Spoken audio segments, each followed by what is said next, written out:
Hi, everybody. Here I'm going to illustrate in this animation here about the technique in Wing Chun that we use all the time, which is the pivoting point, and concerning Tan, Bong Tan, and Fok, and how the energy is given to these hands when you throw an attack. So here at the bottom here, you see the hand thrusting forward to attack. And what happens is if this hand goes forward, the elbow would drop a little bit so that the elbow is going to protect your ribs, and that you're going to obtain a center line to attack your opponent. But what happens is that your opponent is also obtaining the center line here to attack you.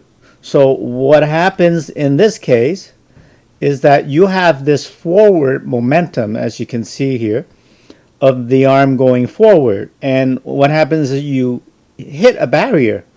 Now, this is not intentional. This is that you're trying to hit the other person in the face with your hand.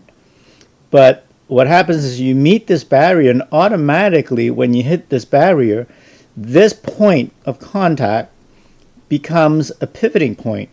And this point does not move. And you don't give more or less pressure at this point of contact. So this pivoting point here, if he's giving you forward energy, and let's say if he's giving you 1 pound of energy forward towards you, you at this point are giving equal amount of energy at him at 1 pound. If he gave you 10 pounds of energy at this point, you are giving him back 10 pounds of energy at the same point. So this point becomes neutral in that sense, that it's not, you're not going to give more or you're not going to give less. So while this point stays in this space and time as a pivoting point, what happens is your forward energy is no longer be able to go straight through because of that barrier of their hand. So then now your other option is to go either this way to the left or this way to the right because of your momentum. Energy will find the path of least resistance. So if you're relaxed, then your arm will gradually go forward either to the left or to the right. The left being your hand and the right being your elbow. If you are stiff, then that's not going to work. When you're stiff, your hand is just going to stop right there. So now you're going to see that, ignore the blue lines here, and you're going to see that your arm will go either way to the left or to the right. And this is how all the hands this is. It doesn't matter if it's a jump cell, doesn't matter if it's a bong cell, doesn't matter if it's a tan cell. And you can see that kind of works like a wedge. Like you're kind of like pivoting from the center where you touched, but you're wedging is this hand to the left side, or you're wedging the elbow in and you're wedging his arm to the left.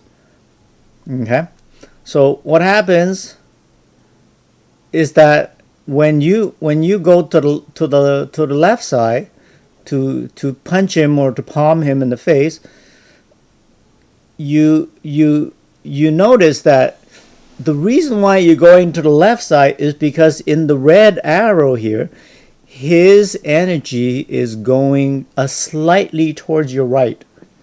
And because his energy is going slightly towards the right, then your hand will naturally, when it's relaxed, it will naturally know to continue forward on the left side while keeping this as a pivoting point. And you can kind of tell that if his energy is towards the left side when you make contact, then your hand will naturally go towards the right with your elbow, because you kind of realize that if your hand is soft, his energy is towards the right.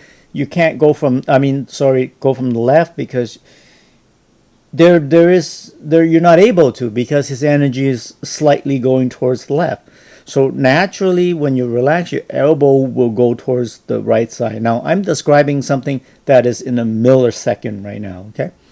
So as it goes to the right side,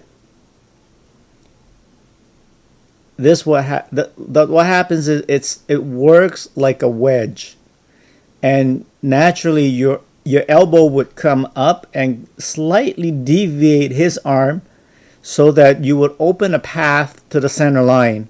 So now when you open a path to the center line with your elbow crushing a little bit to his arm, then that allows this line open. Now this line is open, then you're able to switch and rotate your hand over. Then you can do a strike again on that side. And so this is a better understanding, I hope, of what happens with the Bong Tan and Fok. And this is a Fok at the end. This would be a Fok right here.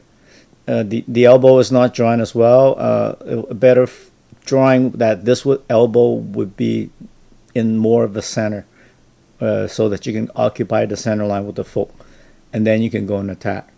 So this Bong Tan Fok is the most important hands of Wing Chun, and those are the three that basically we use all the time. Is the Bong Tan Fok, and really there's nothing else better. And I hope this will explain to you a little bit more clearly as to how these arms are performed, because I know in regular video it's just performed too fast, and you may not understand really what it is that we're doing. So I hope you enjoy this video, and see you next time. Bye.